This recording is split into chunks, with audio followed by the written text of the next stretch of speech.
Hey, how's everybody doing today? This is Mark Brody, and this is the next episode of Coffee Talk with Brohawk. And today, I'm very humbled and honored to have, my friend and ICMI top 25 thought leader in 2022 and past years as well, Mike Aoki from Reflective Keynotes. Mike, thank you very much for joining me today. Oh, you're welcome, Mark. Thanks for inviting me. It's great to have another conversation with you. Yes, I love our conversations. So, Mhm. Mike, tell our viewers a little bit about yourself and Mhm. what are you up to? What are you up to these days? Sure. Okay. Well, I'm based in Toronto, Canada. So we're way up here. And the weather's actually very nice right now, too, which is nice. Nice, cool fall weather. No snow, despite the stereotype yet. That doesn't start till December. So it's pretty good there. And definitely busy. I mean, Toronto and Canada in general has a pretty thriving contact center industry, and of course, I'm involved in the US sometimes as well. So, it's been busy, though, I find. Definitely with, the pandemic and all the demands on customer experience and customer service. And you probably found the same thing too. It's been really busy and really hectic, a lot of need for training and for help when it comes to customer service. So it's been really good. Yeah, a lot of people have had over the last couple of years, especially, have had to make that pivot. So, Mhm. working with working with folks like us is always a benefit, Right. for sure. Yeah. So beginning of 2022, as I mentioned already, you were named one of Mhm. ICMI's top 25 thought leaders. What does Mhm. that type of recognition mean for you and for the work that you do? Well, I think what's nice about that is it's as you said, recognition that hopefully I'm able to share good information. And that's one of the things that I love both as a consumer and as a provider of information, social media is just it's just learning. And having that chance to go and see really great, interesting articles on LinkedIn or tweets that lead to interesting comments or conversations. And so I think it's nice to have that recognition that hopefully I'm giving back and contributing, some good articles and some good ideas. And also just, learning that and reading from other people as well. So I'll follow you, for instance, on LinkedIn, and other folks that are ICMA top 25ers on Twitter, et cetera. But just getting those ideas, because I find that our industry changes so fast. And especially in the last couple of years with everything to do with, work from home, hybrid, all the technology, AI changes, et cetera, it's just trying to keep up. And I do find social media is really good, because there are some really great articles and comments that are there and some great threads and discussions. Or I've seen on Twitter, sometimes we'll have like, you know, um, Twitter threads will go back and forth among different people with lots of great tips and ideas. And I'll chime in something and someone make a comment about that. And, have a chance Um, to learn from each other as well. So I just find that, in an industry like contact centers where things are always changing and growing, it's just such a great avenue to find more information, and do that. the other thing, you brought up social media, and I'll just kind of, interject this for a moment. Oh, One of the sure, of other things course. that I love, especially on Twitter, Mhm. we interact with each other and other folks throughout the year on a professional level. Mhm. But you also get to see their the personal side of them, Right. Mhm. their non-professional side or their Mhm. non-work side, as Yes. they post, as people are posting like different things that Mhm. they may be involved with, groups or associations that are important to them as an individual, and you really get to know that person as a person, Right. more Mhm. so, in as much as someone is okay with posting that type of stuff out there. Mhm. uh, you Yeah. know Which is yeah, go I ahead. should say, which is nice. I found out you're a Kansas City Jayhawks fan, for instance. And I know Yes. for the NCAA tournament for basketball, I know what your posts are going to be if the Hawks are doing well. Yeah, there's going to be a lot of Jayhawk, Yeah.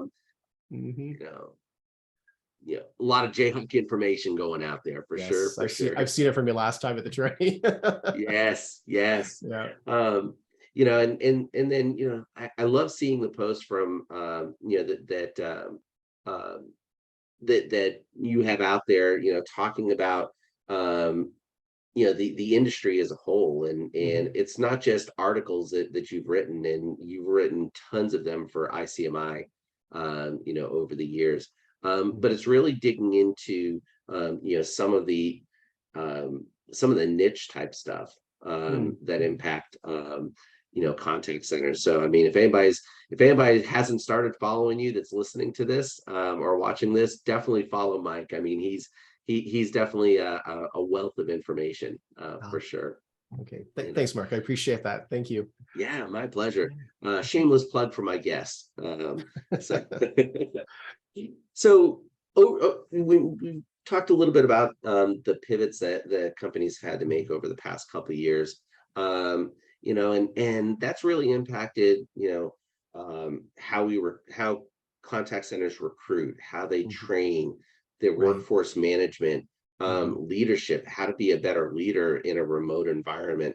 Mhm. What do you think that the past couple of years have meant for, more specifically, training, leadership, and the overall Mhm. culture, Right. within contact centers in 2022 and maybe even beyond that? Yeah, I think, one of the biggest things is, just with contact centers going remote, during the pandemic, a lot of them though are staying remote. So a number of my clients, I think we talked about this, just you and I privately earlier, that, a lot of our clients are staying fully remote or staying or going hybrid, and very few are going 100% back to face in the office again. And it just changes what leaders have to be, in terms of being able to communicate. I mean, the essentials are still there as far as leadership, but there are some twists to it now because it is remote. And so being able to be effective on webcam, knowing where to look, how to use gestures, the whole thing. But even more importantly, being able to make the time for people to go and connect that way. Mhm. Because, if you think about how meetings were defined 3 years ago, it would be everybody in a boardroom, a meeting room, there'd be an agenda, it'd be very much all about business. Now, if you're having a one-on-one with one of your team members, yes, you want to get some business done, but it's also about connecting as a person, because that small talk used to be around waiting for the elevator to go and arrive, or walking across the parking lot, or being in the office kitchen or whatever, isn't there anymore. And so, like you mentioned, the idea about getting to know someone's a big basketball fan, or somebody has a dog or whatever, things like that, they don't come up anymore unless you make time for that to come up. And so I think it's so important right now for leaders just to remember that human element, and the fact that with meetings, I've seen some clients who will dedicate, like, the first 10 minutes and the last five or whatever, just for personal things, to go and talk about it, and to connect, because that's so Mhm. important. Otherwise, it ends up being just business only, and you lose track of people and the people side of things. I think that's one of the biggest differences that I've seen. The other one is about recruitment, as you mentioned, which is recruiting now for a fully remote environment. And the idea before is that you had typically, all your agents in one building, and you could quote unquote keep an eye on them, etc., things like that. And of course, remotely, you can still do an awful lot to keep track of what someone's doing. But the key there is that you do want someone when they're remote to be much more self-motivated, much more Mhm. self-disciplined. I know there's been some challenges sometimes with folks being able to log in on time, even though they're going just from the bedroom to the living room, but still Commute logging is in on horrible. time. Yeah, exactly. No big 10-foot commute there. But again, just being self-motivated enough though, and self-disciplined enough though to go and do that.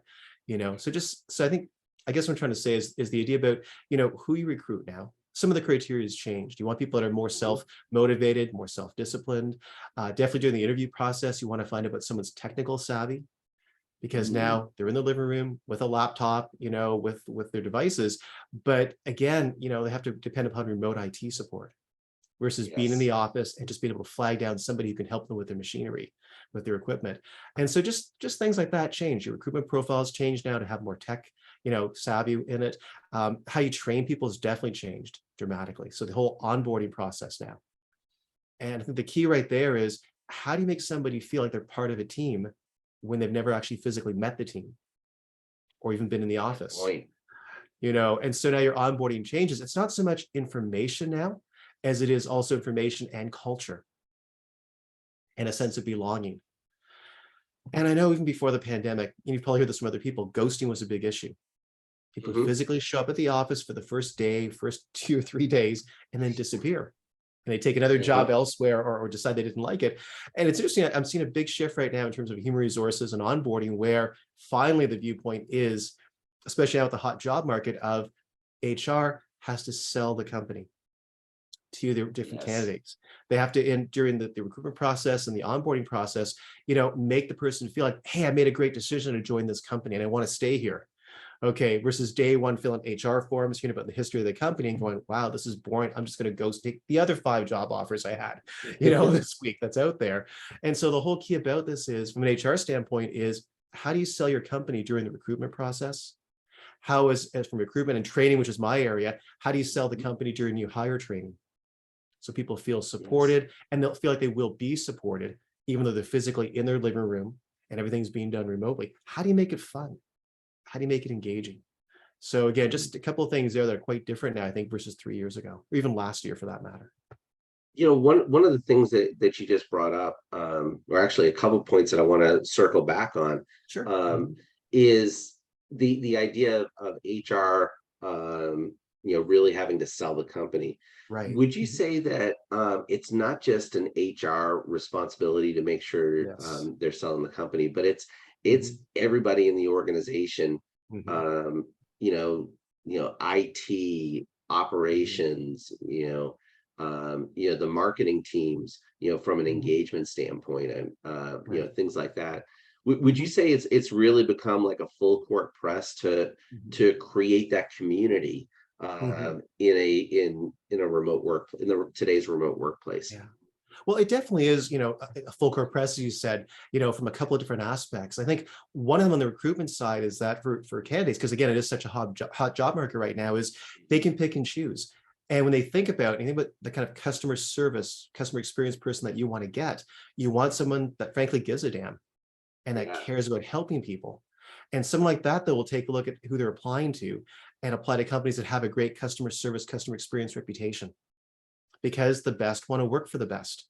And they want to have a feeling of, if I join this team, the company cares about their customers, an awful lot. And I think if there are issues there in the company's public reputation for not having great customer service, or for doing things that may have had issues in terms of whatever, deceptive marketing or lawsuits or whatever, that I think really good candidates will shy away from that, because they don't want to join that kind of a team. If they really care about giving a great experience, they want to join a place that also cares about giving a great experience.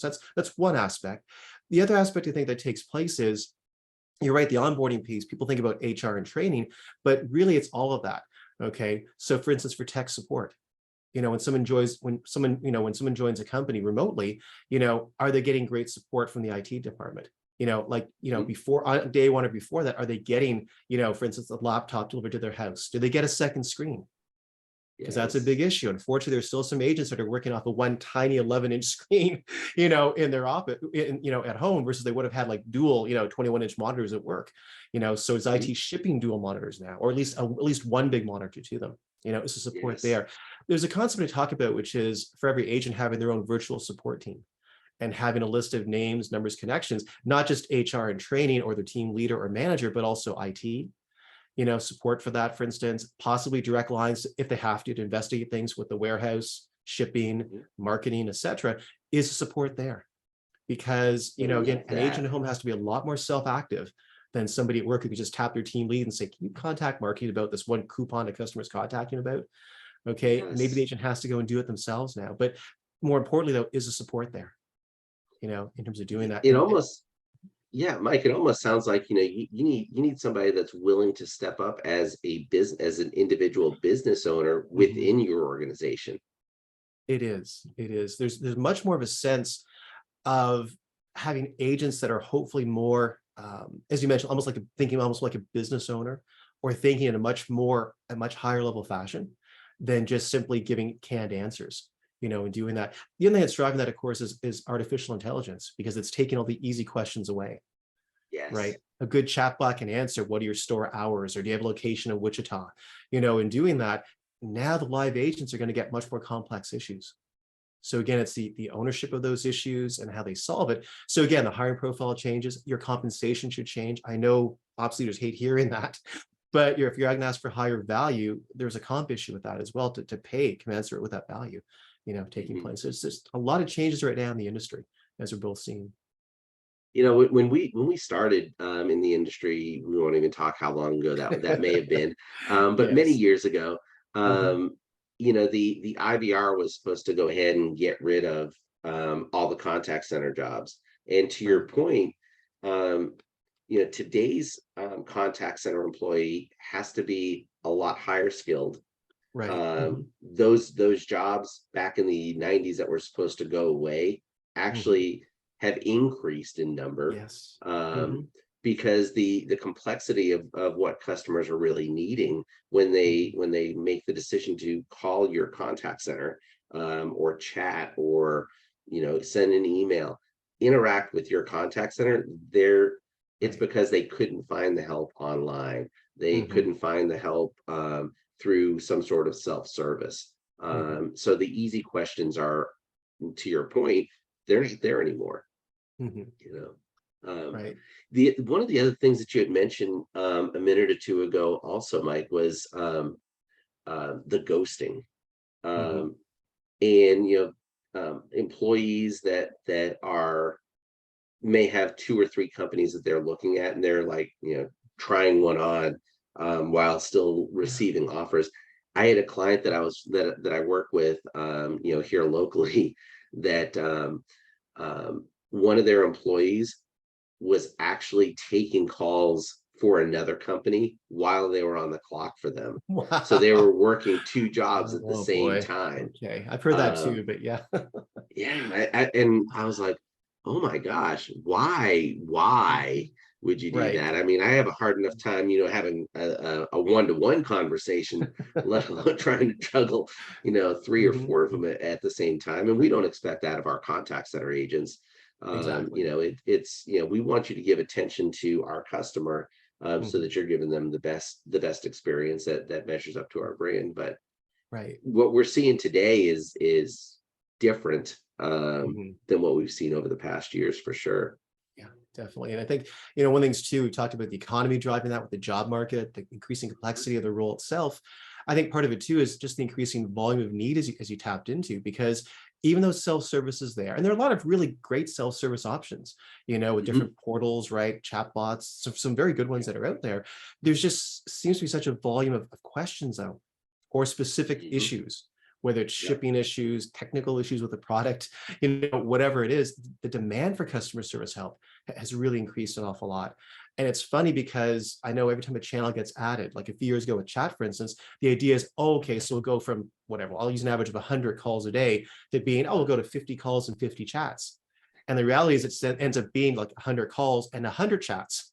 Your Yes. contact volume doubles or whatever. So, Mhm. it's funny that it doesn't seem to, as great as the technology is, and I think it just kind of shifts the need around a bit, whether it's people like writing in chat versus talking to a live person by voice, but there's still such a demand though, just for people that need help, that are out Well, there that, I think it's just really driving the whole demand to have agents and AI, as well, just to handle the yes. increased volumes that are out there. So that idea that robots will someday replace all the humans, I just don't see it happening, because some people just will always want to talk to a human. They'll still hit zero to talk to a live operator just to find out, what your shipping address is, even though it's on the website. You'll always get some people like that. But also some issues will always be complex or the weird one-offs. And that's a lot of what customer service is the weird one-offs, Mhm. that will always have a demand for those as well, to talk to a live person to go and do it. So it just makes it a really exciting, very different industry, I find. Oh, this is a great time to be in the Yeah. customer service or customer support Mhm. space. I mean, because everything is changing at the speed of thought. Yes. Hmm. Which it I'll sit here and geek out on this stuff. It's like, oh, you can do that and you can do that. Yeah. Oh my Hmm. gosh. Hmm. Yeah. And talking a little bit about technology, Mhm. the companies, organizations are always looking for the new technology, the bright and shiny thing that's going to solve all Mhm. their problems, julienne fries, and Right. be able to split a can, with Mhm. I mean, whatever you see on an infomercial. Mhm. um but uh, the ability for technology to enhance that employee experience, Mhm. the employee engagement. Right. What are your thoughts about technology that can support that need? Because Mhm. in my opinion, and I'd love to get your thoughts on this as well. Mhm. Um, Organizations, leaders, support structures within the contact or within a company, Mhm. to that support or need information from contact centers.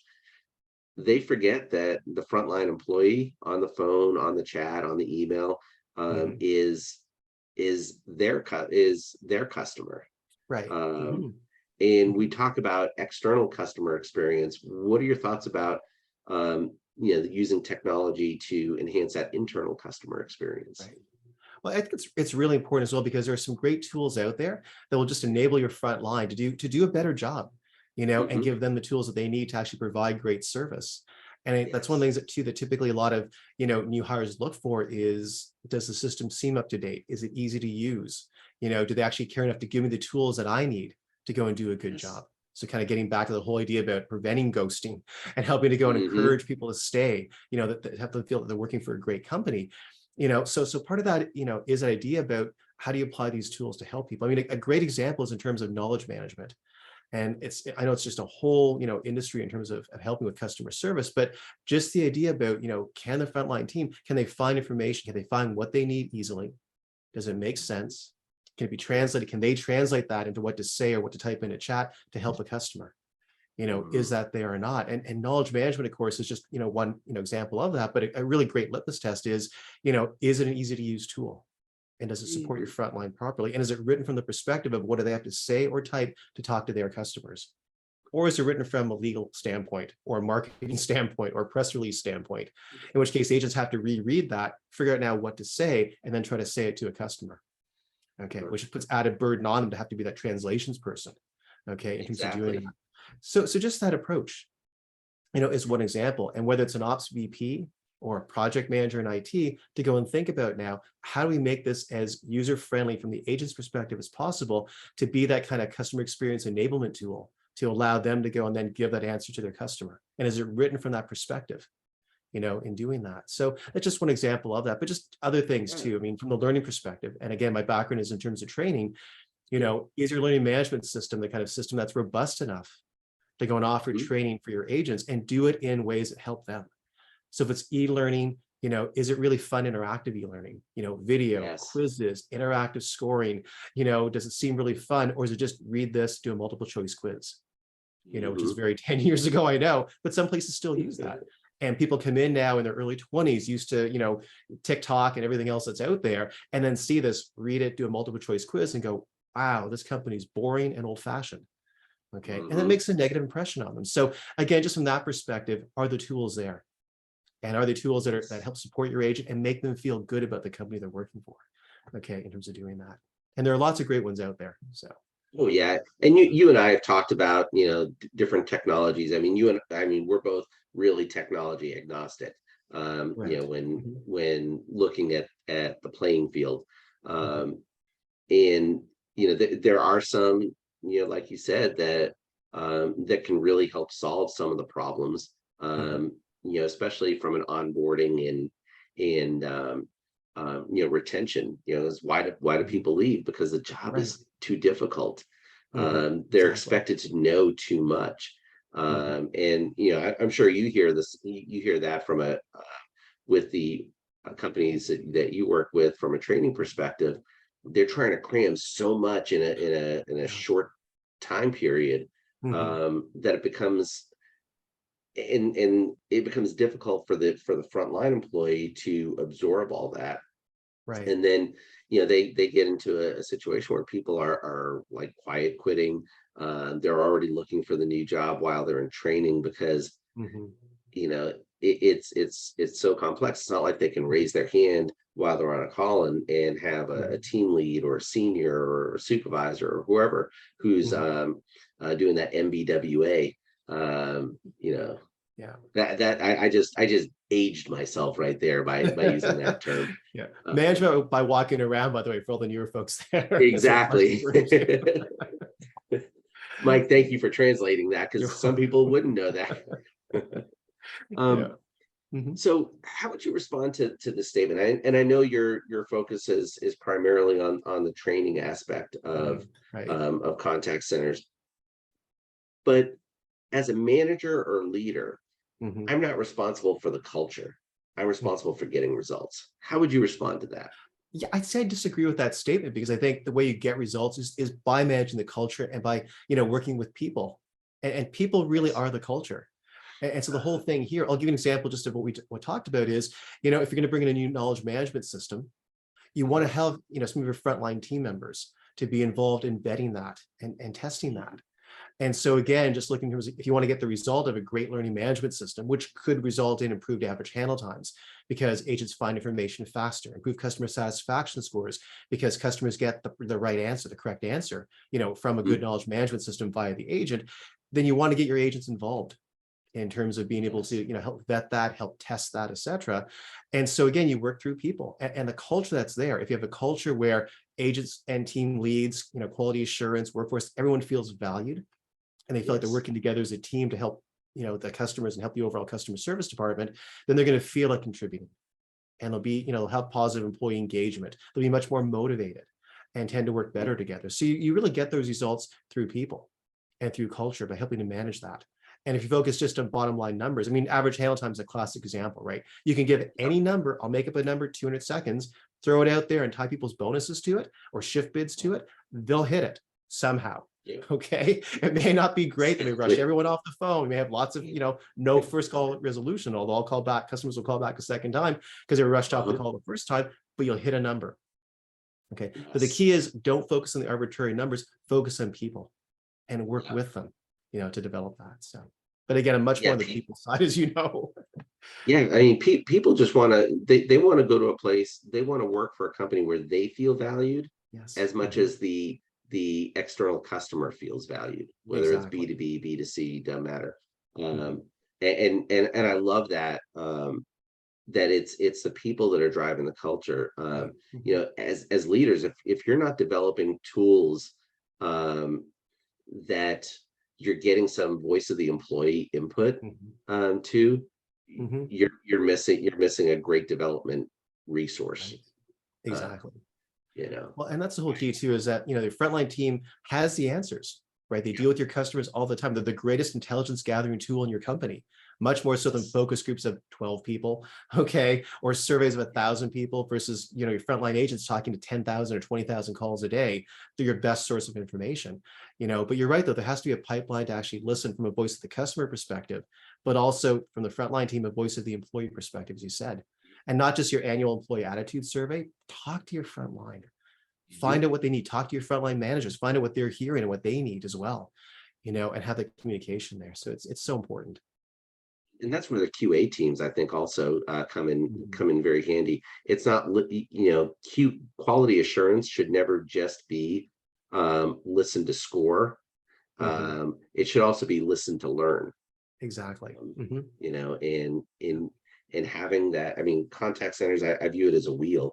It's that hub with spokes going off to every other part of an organization. Right. And I know we've talked about that, in the past as well. So, but you're right though, because the quality assurance team, again, there's, yes, there's that scoring element to it, and there's also the coaching element too about what skills are they here that need development or reinforcement, as well. But you're right though, it's also just hearing from the customers. How do they sound? What are some of the trends that are out there?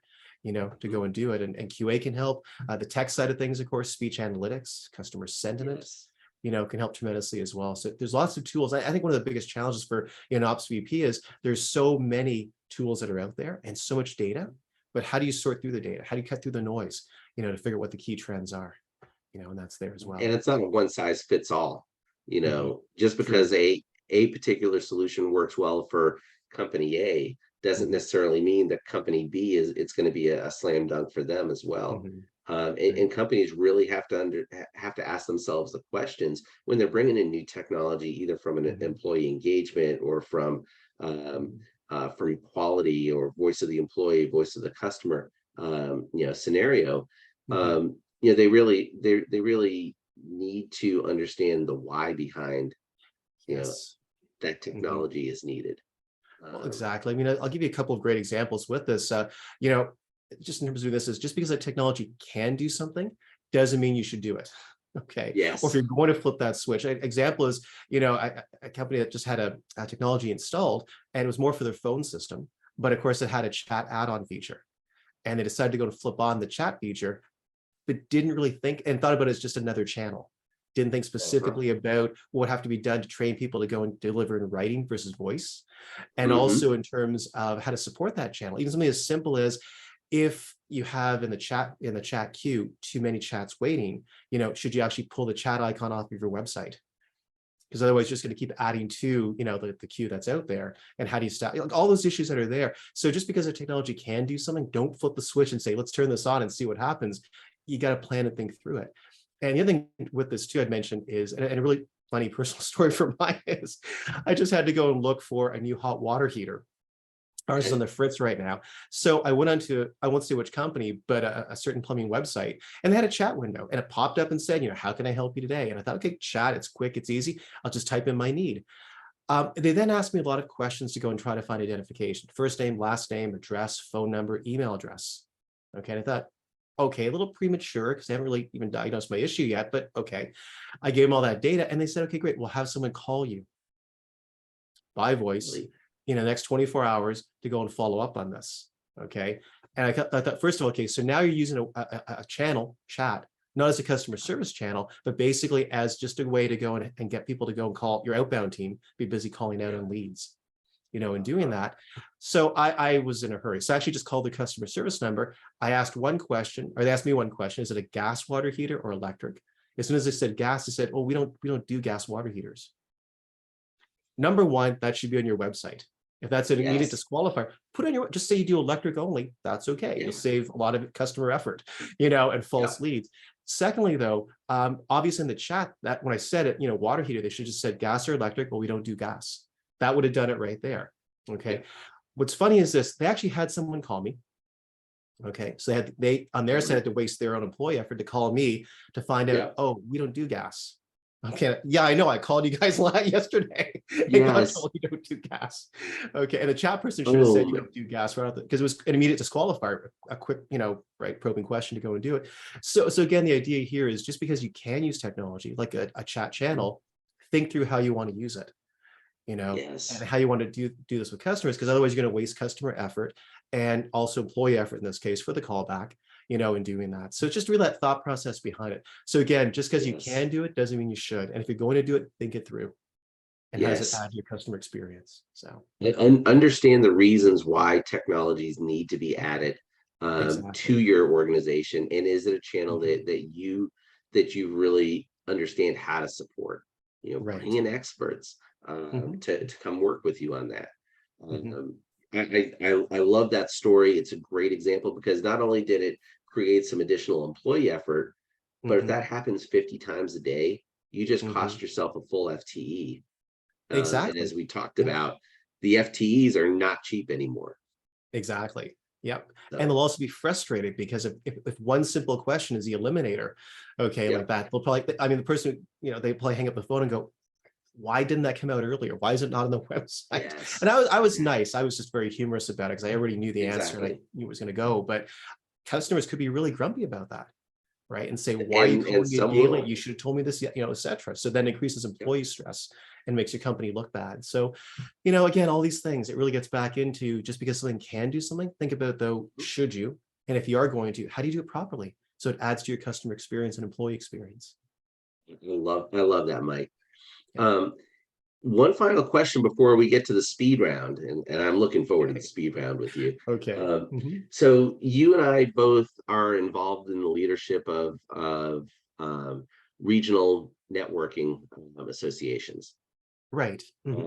You're involved with in the Toronto area, GTAC. Right, the Greater Toronto Area Contact Center Association. And great organization you guys have up there. I love seeing all the things that you post, and with you and Sangeeta and Neil and the whole team up there. Just does an amazing job. But how important is it for leaders at all levels to become involved in a network association like GTAC or ACCA down here in the Austin, Texas area? How important is it, from your perspective, is it for leaders to become involved with our associations? Well, I think it's really critical, because I find that, in any industry, typically you'll have a local association or a national association, and it's just a great way to go for people, as you mentioned, at any level, to network and to go and learn the latest trends, latest ideas. And, it's really challenging, I find, if you have a contact center leader who's, very insular and who's only dealt within their own organization, because that limits the number of ideas that are there. and the exposures to other scenarios, other environments, and also even what their competition is doing. And so I find typically, when you go to a conference, and you and I both go to a lot of those, when you go to a monthly meeting or a conference, it's a really great chance to go and learn what are the biggest trends in the industry. What are other people doing, okay, out there? And if it works in Austin, it may work in Toronto or vice versa. What are people doing out there? If it works in one industry, maybe we could transplant that to our industry, from telco to finance or insurance, so what happens there as well. So just gathering great ideas.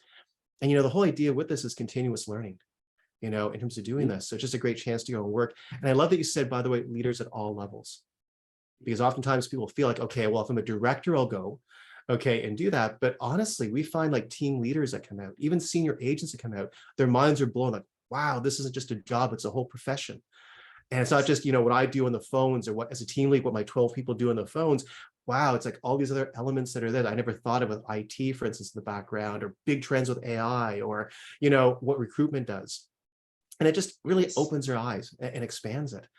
And it's interesting too, I found, with contact centers, because, and at GTAC, we have annual conferences, and we've had like 250, 300, 400 people come out of this.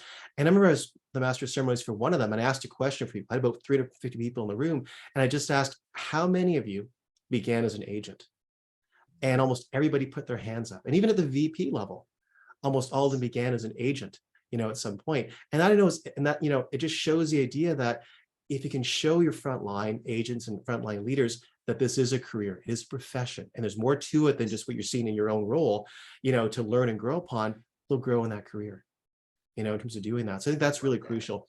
The other aspect beyond education that's there is the networking piece, which is just from a career perspective, just being able to learn and meet people from other companies and other organizations, and kind of build your network.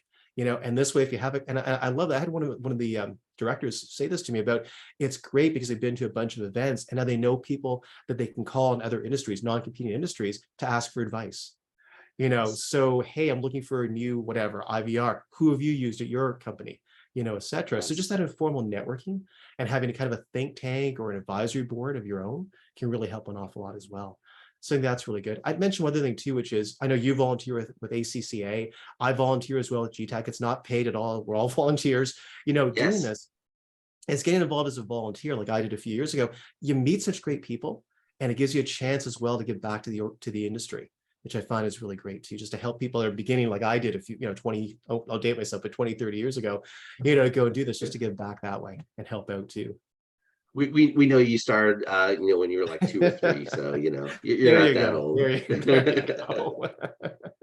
Yeah. No, this you are so spot on, and I love the aspect of senior agents or your up and comers within an industry being able to attend these type of conferences, because typically the regional associations, you're not talking like thousands of dollars for one ticket, Right. you're and the focus isn't necessarily to be selling products and services, but more information sharing, Exactly. and really helping the industry in our regions really grow at a very grassroots level. Right.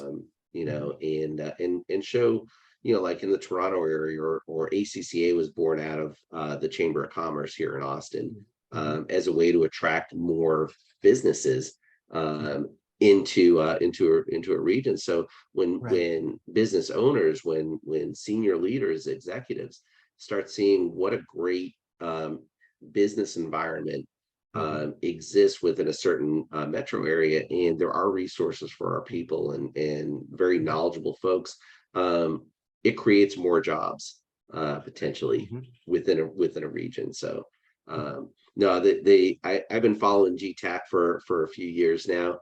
The work you guys do is awesome. ACCA, I think we do a decent job.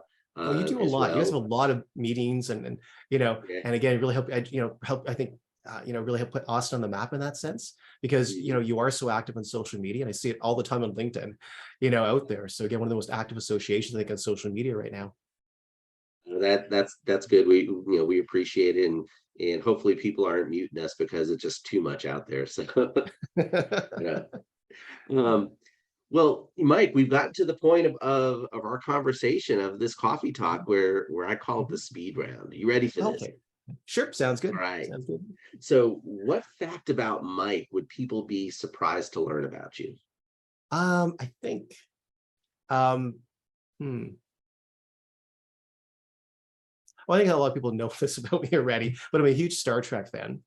Okay, so definitely a Really major Trekker. Yeah, I'm one of those geeks, okay, in terms of that, but definitely a huge Star Trek. I think a awesome. lot of people do know that about me, but might be a bit surprising to some people. Very big on that. Speaking of technology, okay, so again, looking at Star Trek as being one of the big ones, and Star Wars as well, but more Star Trek than Star Wars. So, Well, I was going to ask, is it more Star Trek versus Star Wars? Are you turned mhm. off by Star Wars and more I by like both. not I actually watch more Star Trek than Star Wars. I still have to there catch up you on go. some of the viewing there in Disney Plus. So, yeah.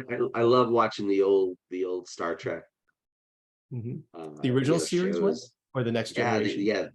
the old series, the The original 60s series. one. Yeah, with William Yes, Shatner and Leonard yes. Nimoy. Eh, Yeah. the whole idea behind phasers and stuff like that. It's like, Mhm. Yeah. Yeah. Mhm. different world back then. It is. But a lot of that came true though. The computer talking and speech analytics Yes, and doors opening automatically, things like that. yes. Yeah. Who'd have thunk it? Yeah, Star Trek, exactly. Back in the Star Trek 60s. started a technological revolution. There you go. And so, Mike, you are involved in a lot of different things, either from a volunteer level or a professional level. Mhm. Um, and your family time is also as important, as we've talked off camera about. Um, Mhm. what is your ideal off grid location that you look to be at, where you can just kind of disconnect to reconnect? Okay. Well, sometimes there's a resort town near Toronto called Blue Mountain. And it's Right. a really neat sort of I was gonna say low key. It's not that low key, but it's very relaxing though, because you can go for long hikes and long treks. So my wife's son and I can actually go on trails and kind of walk around a bit. And there's some nice restaurants there too as well. So, it's pretty cool just to kind of get away and just, not see skyscrapers, but just have like, it's not a big mountain. It's like little sort of little hills, but still it's nice though, just to be out there and kind of be in the grass and the trees and everything else. And, as you said, just kind of unplug and relax. Yes. Yes, that is awesome. That is awesome. Mhm. So if someone wants to learn more about the work that you do, and learn a little bit more about what reflective keynotes is, Mhm. some of the consulting that you do, Right. how should they go ahead and contact you? Well, I think the best thing is just if you want to go to my website, which is reflectivekeynotes.com. So reflective like a mirror, which is deliberately in terms of looking at again reflection. So reflective like a mirror, keynotes like keynote speeches, and then .com. But you can also follow me as well on Twitter, Mike Aoki, or LinkedIn as well. Okay, and do that. I also write a lot, as you mentioned, for different magazines. So Contact Center Pipeline Magazine, I typically write a lot for them, and also ICMI as well. I've had a few articles on their website too. So that's there. Biggest thing though is just just if you want to go and reach out, I'm always happy to go and answer questions or help out with things. You know. And as always, I mean, if someone reaches out to me, wants to talk to you, I had no problem with doing a virtual introduction with you as Okay. well. Well, thanks, Mark. I So appreciate that, and vice versa yeah. as well. You know. Mike has been, not just in 2022 was he one of ICMI's top 25 thought leaders. This isn't the only year that you've gotten that type of recognition. Well, true. And so Yeah. Mhm. I've been following Mike for a number of years through the different associations. I've learned so much about the industry, just from um, how he presents material. It's very consumable. So definitely follow Mike if you're out there. So Thanks, Mark. I appreciate that. Thank you. my pleasure. Well, Mike, thank you very much for your time, and being a guest on Coffee Talk with Brohawk. Um, if someone's watching this, wants to learn more about Mike, wants to get in contact with Mike, feel free to go ahead and direct message either he or I, and we'll Mhm. definitely get you in contact with him. Mhm. Okay. Thank you Sounds good. very much, Mike. We appreciate it, and have a great rest of the day. Okay. Thanks, Mark. Appreciate that. Take care. Bye. Thanks.